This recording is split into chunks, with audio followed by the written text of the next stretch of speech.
but at least the president of Nigeria is adequately protected. If I were him, I would have bitten the bullet and taken the decision. So why, yeah, let hell fall, because the poor man out there is suffering and dying of hunger. Good evening, everyone. Thanks for joining me in this video. Today is Tuesday, March 4th, 2025. Yet another time, Tinubu and his government has gambled Nigeria again. This time around, they said they are paying 7.7 trillion fuel subsidy debts to NNPC. 7.7 trillion fuel subsidy debt. The fuel is from Nigeria. They manufacture it in Nigeria and they send it to Nigerians. Yet, they are paying the fuel subsidy. Little wonder, Babangida said in his book that Nigerians are badly educated. They accept everything you give them. They don't ask questions about anything at all. They don't question anything. Where you push them, they go. If you ask them to come, they come. Now, on a normal circumstances, Tinubu, first of all, lied to Nigerians that he is not paying fuel subsidy after he said subsidy is gone. And in the year 2023, he paid 5.4 trillion. Go and fact check me. Thereafter, 2024, we are now in 2025. I think they are still paying for 2024/2025, 7.7 trillion. How many times are they going to gamble your people, Nigerians? I am happy that Tinubu can do whatever he likes to do. Why? Because Nigerians don't reason. They love entertainment. They love to put mouth and quarrel between two people. They love to see that, oh, this celebrity is quarreling with this celebrity. They love to, put mouth on things that doesn't concern them. And this is where they found themselves, paying for what they are not supposed to pay for. The fuel, the petroleum, crude oil that is being explored from your own soil, your ancestral land. They will take it to a company there in Ijebundeki. They will refine it in Warri there, in Port Harcourt, so many places. They will refine. After refining it, they send it back to you in a higher price. Then after government will still come out, take your money, they say they are still paying for fuel subsidy. Anyway, what do I know, Seth? The report has it. This is not a rumor. Government has confirmed it that yes, we are paying 7.7 trillion, okay? Since Nigeria government confirms plan to pay 7.7 trillion for subsidy debt to NNPC. The Nigerian government has confirmed its plan to settle a fuel subsidy debt of 7.74 trillion owed to the Nigerian National Petroleum Company Limited, NNPC. The debt, which accumulated as an exchange rate differential for the importation of premium motor spirit, PMOS, spans from June 2023 to September 2024, when the country fully implemented the regulation of the downstream oil sector. Another question is, what is the meaning of the 5.4 trillion paid last year? Because they are telling us that this one is from June 2023 to September 2024. So is it from February Tinubu has in office to June they paid 5.4 trillion? Anyway, the figure was disclosed in a document presented by the NNPC to the Federal Account Allocation Committee, FAC, during its February meeting in Abuja. The Punch reports. The government has outlined a plan to clear the outstanding subsidy within 210 days, according to the document obtained by our correspondents. The report revealed that the subsidy debt initially stood at 10.499 trillion, but 2.76 trillion was recovered between November 2023 and September 2024, bringing the balance to 7.74 trillion. It's a pity. A month-by-month breakdown shows how the debt steadily increased. June 2023, 1.4 trillion, July 2023, 1.48 trillion, October 2023, 1.1 trillion, March 2024, 4.6 trillion, June 2024, 6.9 trillion, and September 2024, 7.7 trillion. The subsidy amounts represent 14.0% of Nigeria's 54.99 trillion 2025 national budget. Here we go. So the budget of this year, 14% is just to fuel subsidy. Anyway, no matter what you say, Nigerians will not change. Nigerians will not think different. Nigerians will not act. They keep on supporting people who are killing them. What do I know, sir? You see, all this information is just important that sometimes we bring it to the general public to see what is going on. Not because people are going to act, not because the organized labor are going to ask questions. We have one of the most deadliest organized labor in the world that don't question government. Look at inflation is going up and down, prices up and down, and we have organized labor who are supposed to do what they ought to do. But they don't do anything. They just leave it for the poor masses. So anything you like, you do. Anyway, it is what it is. You can't change what is unchangeable. The problem of Nigeria is insurmountable. And unless the foundation is destroyed, there is no new foundation could be laid where that foundation is.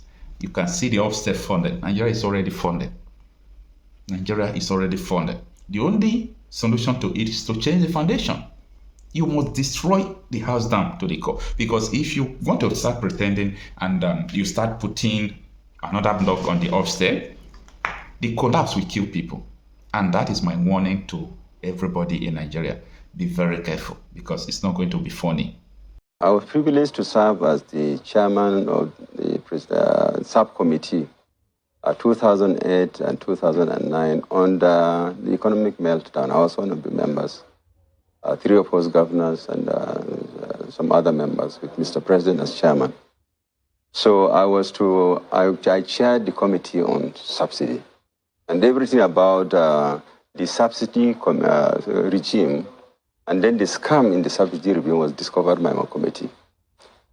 And of course, since then, recommendations were made, which unfortunately were never implemented, and it's very sad.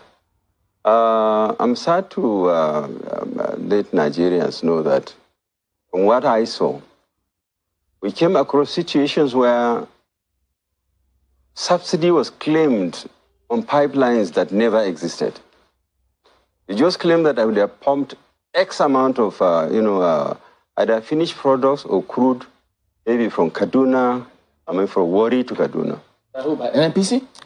Making this claim? Of course, who else is doing it? Oh dear. Those that pump and those that are in the subsidy scam, they just fill papers, invoices, and they claim subsidy on it. In fact, there was an instance of a pipeline that was supposed to exist between Lagos and Warri. And tons of monies were collected on subsidy on a pipeline that never existed. This is Nigeria for you. But I thought they were telling us that it is marketers and some other persons who are perpetrating the fraud. So NNPC is involved? They are all involved in these things, all of them. Oh. All of them. And I must sadly also report that, you see, Nigeria subsidy, if it's that part of it that is actually goes for the subsidy, we go on subsidizing sub-Saharan Africa and Central Africa, because the bulk of these products are smuggled out of this country. Then who is subsidizing who? Wait, that report that you spoke about NNPC, all of them being involved, was it submitted to the government? Of course it was. Government knows about this? Of course, yes, they do. And attempts were made, but I'm telling you, it can be very frustrating in Nigeria to implement policies, especially where there are interests and a cabal that exists. It's just similar to what you have as this bunkering issue. Something not, it can be stopped, but you can't stop it. It can be stopped, but the political will to stop it is not there. There are so many interests that are involved there. And that's what is leading Nigeria to where we are today. That at a point in time during the Jonathan regime, I know we hardly were pumping up to 1 million barrels a day. And the prices kept crashing. Then how do you manage the economy that is dependent on oil? So the subsidy regime, like I said, should have gone way back in 2012, 2013. Should have gone.